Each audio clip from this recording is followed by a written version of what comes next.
Hello and welcome to the Al-Akir Encounter Guide. Al-Akir, a beautiful air-type encounter split into 3 phases. Phase 1 is fairly challenging. Biggest killer in this phase is the chain lightning. Well, at least until you learn how to position yourself. Chain lightning has a very wide area of effect and you need to stay properly spread out to minimize damage. Notice the spades on the floor.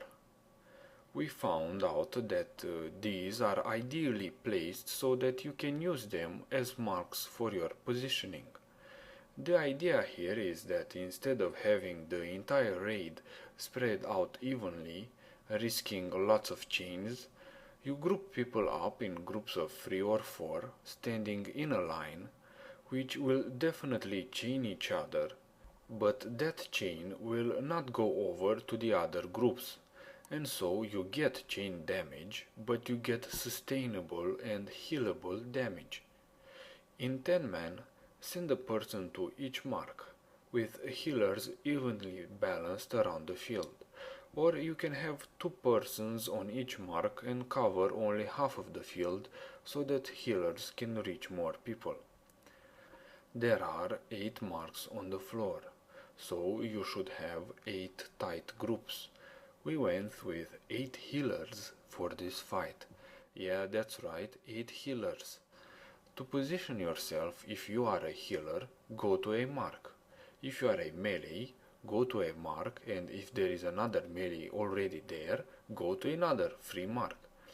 If you are ranged, go to a mark where you see no other ranged.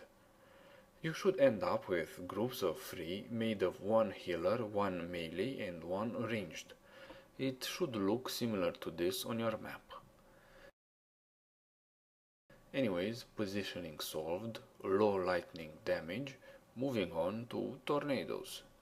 You would expect tornadoes to be a bit more random, like they go left, right, up, down, but these are trained soldier tornadoes.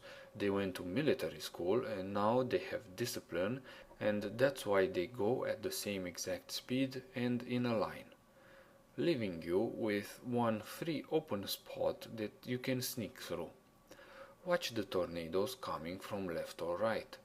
Get into your position with plenty of time to spare, especially if there is icing in the area. As the tornadoes are getting closer and closer, look from above your character to fine-tune your position between them. To make matters even more challenging, Al-Akir will do Wind Burst. You can see the cast if you are a DPS, or you can have him on focus as healer. Or you can have someone calling it out.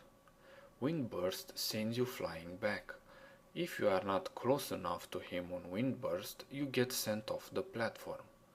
You won't die, but you're out of the fight for a period of time. Ranged needs to get close to him for Windburst, and then move back out because you get interrupted if you stay in melee. It's not that great damage if you get sent off the platform. It's better if you get sent off than if you eat a tornado. Phase 2, and it's adds time. Each time you kill one, you get a stacking debuff on Al-Akir that increases his damage taken by 10%. The point in this phase is to kill the adds one by one and keep on stacking the debuff on Al-Akir. Synchronization is fairly difficult here as the adds spawn every 20 seconds and the debuff lasts 20 seconds. The adds do area of effect damage and they should be tanked away from the rest of the group. The job for the ranged is to DPS each add that spawns. DPS it to 20% HP and then switch to any new add that is up or to the boss. Then you have to have a caller, who has the hardest and most important job of them all. Your caller doesn't really need to DPS the adds, but he needs to be aware of their HP and of the debuff on the boss. He looks at the debuff and calls out when to finish off an ad. When he calls it out, all the ranged switch to the lowest HP ad. Ad gets taken down before the debuff ends. It is good not to kill the first couple of ads, just get them low, so that you have a margin of error on the debuff later on. Bloodlust when you get 6-7 stacks. The green stuff on your right means you take extra periodic damage. More stacks, more damage taken. Get him down to 25% before the debuff damage becomes unhealable. Usually, if you don't drop the stacks on the boss, you will be able to make it. Phase 3, 25% and you are flying. Main killers in this phase are the clouds. They spawn on a player. The platform where that player is becomes grey bluish stormy like.